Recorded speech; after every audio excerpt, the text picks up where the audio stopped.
Have you ever thought about where your produce comes from? Most grocery chains receive produce from various local and national farmers. In fact, there are about 3.4 million farmers in the United States today. But of that staggering number, only 45,000 are Black farmers. At the Better Buggy, we are a proud group of Atlanta-based Black-owned farmers, selling produce locally and nationwide. Our easy-to-navigate online platform makes it easy for you to make a one-time purchase or to simplify your life by subscribing to our weekly produce box. Whichever frequency you choose, you can order with confidence, knowing you'll receive 100% organic farm-fresh produce. If you're looking for a thoughtful gift for a loved one that they'd actually find useful, be sure to pop by our online store where you can snag a gift card your recipient can use to order their own produce and t-shirts. Ready to start supporting local Black-owned farms and making healthier food decisions? Visit thebetterbuggy.com now to start shopping. Are scrambling to avoid an environmental disaster amid fears over possible flooding of contaminated water in the Tampa Bay area. A reservoir pond at an old phosphate plant is threatening to overflow into neighboring communities and potentially into the Gulf. Hundreds of homes have been forced to evacuate as officials try to prevent millions of gallons of wastewater from spilling into nearby areas. Janet Shamlian is following the latest in Palmetto, Florida, just south of Tampa. Millions of gallons of wastewater for days have been released into Florida waterways, including Tampa Bay, to relieve stress on the pond's retaining walls in a desperate effort to avoid an environmental disaster. What we're looking at now is trying to prevent and respond to, if need be, a real catastrophic flood situation. Officials say the pond at an old fertilizer manufacturing plant holds 480 million gallons of polluted water, a mix of salt water, storm runoff, and acidic water containing phosphorus and nitrogen. Florida Governor Ron DeSantis denied reports it's radioactive. The water meets water quality standards for marine waters, with the exception primarily of the phosphorus and the nitrogen. The Piney Point phosphate plant closed 20 years ago. There's been growing concern about both the water and the deteriorating infrastructure holding it. A top state regulator called it one of the biggest environmental threats in Florida history in a 2003 story in the St. Petersburg Times. The paper reporting state officials fear the waste will spill into Tampa Bay, killing millions of fish and destroying plant life for miles. Even without flooding, the controlled flow is pumping potentially dangerous water into the bay. Ed Sherwood, who runs a local estuary program, is worried about the impact. For the past 20 years, we've been trying to get attention to final closure for this facility. I think this just raises the bar. Sherwood says the nitrogen and phosphorus concentrations could fuel more algae blooms, which can kill off fish and other wildlife. The people that work and live in Tampa Bay have done a lot and made a lot of investments to get the bay back in a healthy condition as we see it today. It wasn't always like this. So when these events happen, it's almost an insult to that community. Authorities say they will work to close this plant permanently. The bigger issue, they say, is that there are dozens of similar plants, crumbling, aging infrastructure all over the state. Janet Shamlian, CBS News, Palmetto, Florida. All right, for more on this, let's bring in Thi-Lan Nguyen. She's a reporter covering this story with our Tampa Bay station, WTSP, and she's joining us now from Palmetto, Florida. So explain to our viewers what the latest on efforts to prevent a breach of the reservoir. Is there still a severe flood threat in the area? So right now there is a flood threat in the area as long as there is water in that reservoir. So crews are bringing in extra pumps. The Florida Division of Emergency Management is bringing in 20 extra pumps, 10 vacuum trucks, and they're trying to get as much of that water out as possible. They started with about 480 million gallons. They're now down to about 330 million gallons. So they're pumping that water out to relieve pressure on that leak so that it hopefully does not burst. Evacuations were expanded near the reservoir over the weekend. What can you tell us about this? Is there any clear indication of when people can return home, actually? Yeah, so it expanded over the weekend to more than 300 homes, about 316 within that evacuation area. And they're not going to be able to get back into that area until the threat of that burst is actually clear. So until they get all of this water out. So officials are estimating anywhere from 4 to 10 days before people can get back in there. So, Tweet, how did the situation at this reservoir escalate to the point of evacuations and potential catastrophic flooding? What happened?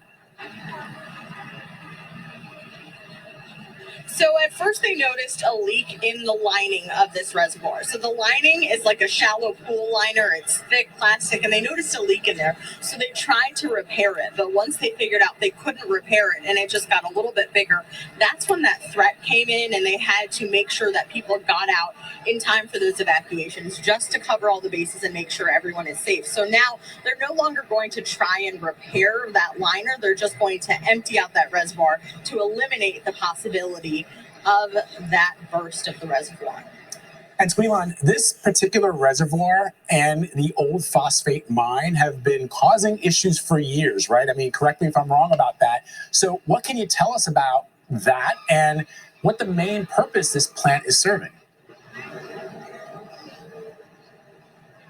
Yeah, you're absolutely right. So it's been a problem since it was created in the 1960s. It was a phosphate mine for phosphate is used for fertilizer. So all of the processed water that they were using to make the phosphate, they put into these reservoirs to hold until they could clean that water and then lift it out. But then a company took over. They were responsible for cleaning it, but instead they added more water to it. They got rainwater in there. There was a dredging project in Port Manatee, and they brought some of that material and the salt water, and they put those in the reservoirs as well. So instead of cleaning the water and letting it out, they've just been adding more on top of it, which is how we've gotten to the point we are now. But you know what, ladies and gentlemen, always when you see these kind of disasters going on, look at the faces of the people that are in charge. They're the ones responsible for this. And you can best believe this has gone on for years, probably decades. And, you know, it's okay. Well, we know it's a problem, but we'll just ignore it. We'll worry about it when it becomes a big problem. That's usually how they handle things.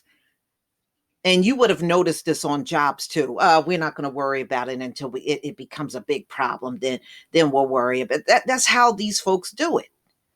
And just like the Texas infrastructure during the winter storm, they knew a lot of those places that were, that were almost collapsing, weren't doing well before then. They knew the infrastructure was not good in Texas. But see, these politicians come and go out of office and nobody tries to fix nothing. And you see the same thing in Florida. Politicians come and go. They know this is a problem. But they just, rape all the money out and then leave office. That's pretty much what they do. So what a mess. What a mess. So last night, when I was looking at this story, they had just evacuated 300 houses. People that were in 300 houses had to evacuate. And the Tampa Bay Times interviewed some of the residents who were refusing to leave.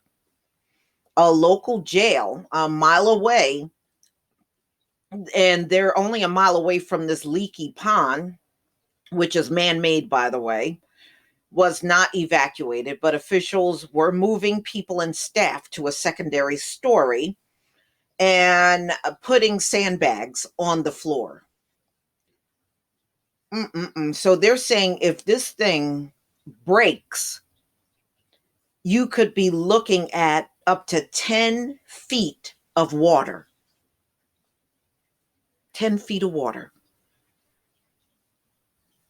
Wow. And people are living in homes around this place. County officials said well water remained ineffective and there was no threat to the Lake Manatee, the area primary source of drinking water. Well, I don't know. I have learned over the years not to trust everything these folks say. Now, they'll lie to you in a minute. The pond at the abandoned phosphate mine sits in a stack. And as they said, it's a radioactive waste product for fertilizer. The pond contains small amounts of naturally occurring radium and uranium. The stacks can also release large concentration of radon gas. Wow. I mean, I'm just looking at the aerial shots of how close these houses are to this place. Mm-mm-mm. So they said, this is toxic water, mixed salt water. This is what Ron DeSantis said in a tweet announcing the state of emergency and to hold an emergency cabinet meeting. Floridians were evacuated from their homes on, Easter weekend. 480 million gallons of toxic wastewater could end up in Tampa Bay. It's already in there. It's already in there. You even heard it on the news report, this clipping. So this might become an environmental catastrophe. This was said on Twitter. Phosphate companies have had over 50 years to figure out a way to dispose of the radioactive waste. The activist group Minnesota 88 said, at the present time, there are no federal, state, or local regulations requiring the industry to make final. So they don't have to technically do nothing, but they have to move now because they said walls of water is leaking. So they have to move now. They can't just sit and ignore this like they did for the last 40 years. And they were saying as far back as 2003, this reservoir was reported on as being a problem. So they knew about this for a long time, y'all. But see, this is what happens. They just neglect these things until they get so bad they can't ignore it. And that's all we're seeing. So we'll see what happens. They're trying to pump water out. And yeah, so where do you take that pumped water? Do you just pour it somewhere else? That's usually the way these folks do things. It's the Band-Aid solution. Please leave your comment and subscribe. Don't forget to hit on the notification bell, and I'll see you on the next video. And those of you that live in Florida, please visit the comment section. I would love to hear what Floridians think about this whole thing. And if you live near this place, I don't know if any of my subscribers live close to this place, let me know. Peace, family.